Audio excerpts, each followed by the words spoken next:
Good afternoon. This is Brian Shannon from Alpha Trends Blogspot. It's Thursday, August 31st, 2006. And we'll go ahead and start by taking a look at the Russell 2000 shares, the IWM, the spider for or the ETF rather, for the Russell 2000. Symbol again is IWM.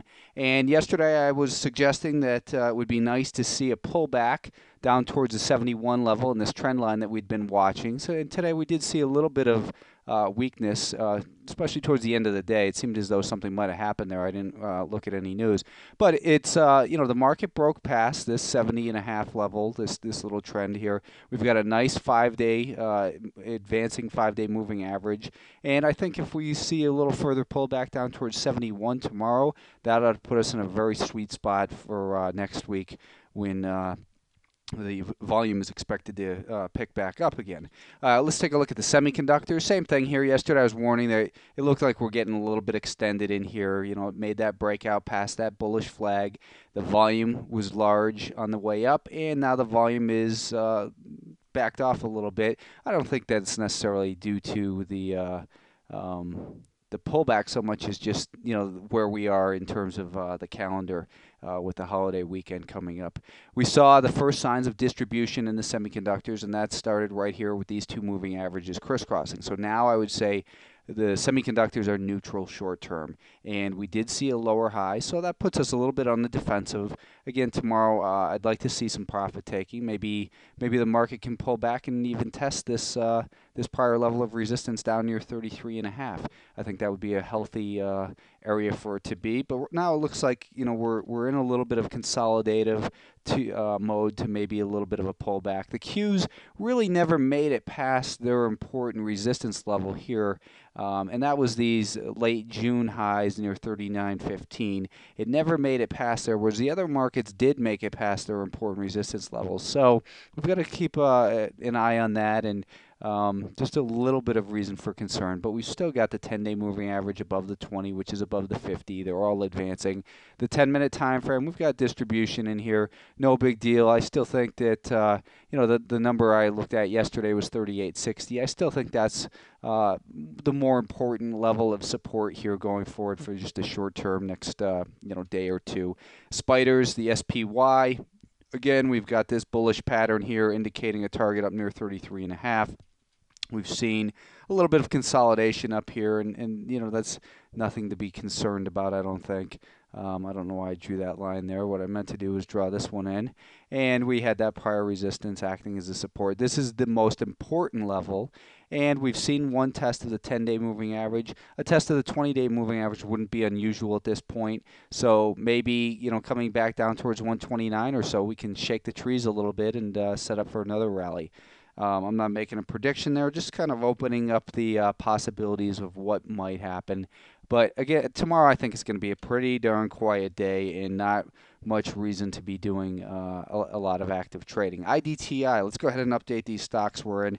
IDTI, we got stopped out of this one with a 5-cent gain today. We're in at 17.10, and so that was right in here. I suggested a stop at 17.15. Out of that one, no looking back. Let's move on. Foundry, we got in this one at $11.30 over here a couple days ago, and I suggested raising your stop in Foundry. The stop was just under $12 a share. So let's take a look at a 5-minute time frame. We're still alive in there. Let's just set that stop. Let's just leave it right where it is, just below $12 a share. We are starting to see moving averages crisscross. That tells me there's a little bit of distribution going on after this recent rally. So keep your stops tight in there. Halliburton's finally showing some signs that maybe this guy's ready to crack. It really, this low right in here is 32.50 or so. If it can break down through there, hopefully you could get a nice panic and send this stock down towards 30.5 or so. But Halliburton on the weekly time frame, we've got this prior level of resistance, which was support, then resistance. We've got all these moving averages heading down, and the 10 just crossed back through the 20-day moving average today. This is just a mess if you're, it looks ugly if you're long. It looks beautiful to me if you're short, though. I bought some puts in here today because I can't I just don't like the way it moves. I own the September 3250 puts, so hopefully this thing caves in. The sooner the better. NUHC, we were long this stock yesterday, and I had suggested a stop at $14.20, which was hit, and that should have gotten you stopped out with a gain of about 65 cents. SUNH, we were in at 10.18. Stop was 10.39. Let's raise our stop slightly. Let's put our stop at about 10.46. And that would lock in about a 28-cent gain if that's to occur. Avici, I told you I was in this stock, and like I suggest a lot, when the stock runs up to R2, take some profits. I took a little bit of profit off today. Still am long some of this stock, and I had suggested two different ways of buying the stock. One, wait for a pullback to 830 and then look for strength. That never occurred. Or buy it above 850. It got above 850, and so you should be in the stock. And if you got involved, the stop was supposed to be at 815. I would say raise your stop way up at this point, from 815 at least, to 842 or so. If you want to be a little bit more aggressive, you could put it to break even in AVCI. We also were taking a look at Flextronics, symbol FLEX. And we wanted to get involved in this one above 1179, so got involved right here. Now, I had suggested your stop go at 1158. No reason to keep it way down there. Let's set our stop just below this level right here. This is 1167. So let's put the stop at 1165, giving us a risk of about 15 cents. OLAB, I was looking for strength on this stock. I wanted to buy it above 625. Now, here in this case, when you have a big gap, you don't necessarily want to chase it. The better way to have bought this stock would have been to wait for the pullback and then get involved right up in here. Okay, so this is where it got back up above VWAP. Now, if you got it at 625, that's a better purchase in retrospect, but this is a safer purchase. And then you might want to put your stop below the low of the day at that point. In which case you would have been stopped out, or maybe you're stuck with the original stop that I recommended at 595.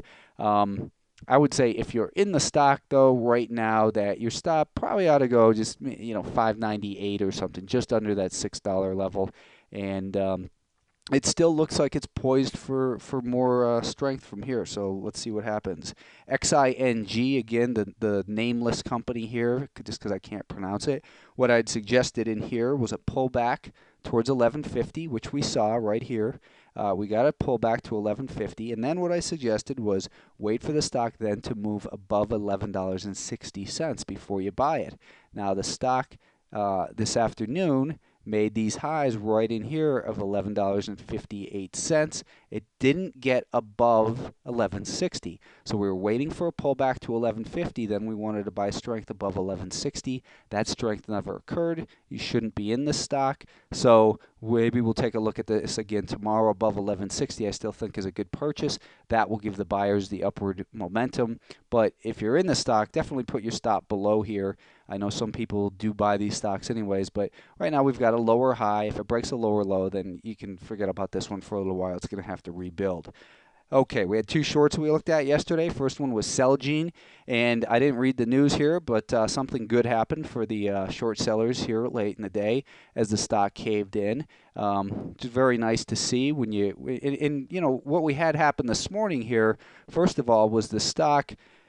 It showed some strength right in here, and this is why we don't sell short strength. What we were looking to do was to sell it short below $42.35. Let's go to a 2-minute time frame. Below $42.35. That's where we were looking to sell the stock short, below here. That's where you should have been involved. At that point, I had suggested your stop go at $42.76, which was up about this level right here. Obviously, you can see we never got stopped out. The stock made was just trending nicely lower, and then all of a sudden something happened here with some big volume.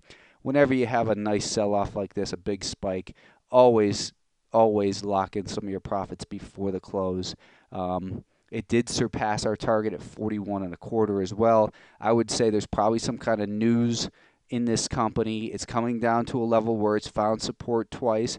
Now, Looking at it this way, though, you could look at it as there's a cup and there's a handle, so an inverted cup and handle. Or you could say, well, it's a descending triangle. Whatever you want to call it, it keeps coming down to this level right here, and if this level cracks, then there's going to be bigger trouble for Celgene and perhaps a test of that 200-day moving average near 39. I'm not going to update this one any further because it was a great play. We got out of it what we wanted, so time to move on. We'd also looked at Imclone as a short sale, IMCL, and what we were looking for in Imclone was a rally up towards 30.05.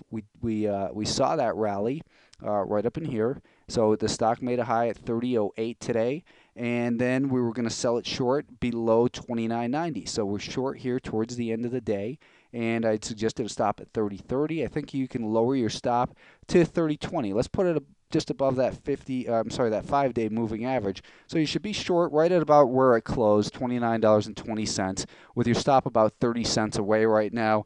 And I still think the stock could come down and attain our $28.50 target. I'm not sure if I'll probably have another video later today, but I've got to run out now, and this won't be available till later, but you won't know that until you see it. Hopefully you see the message on my site.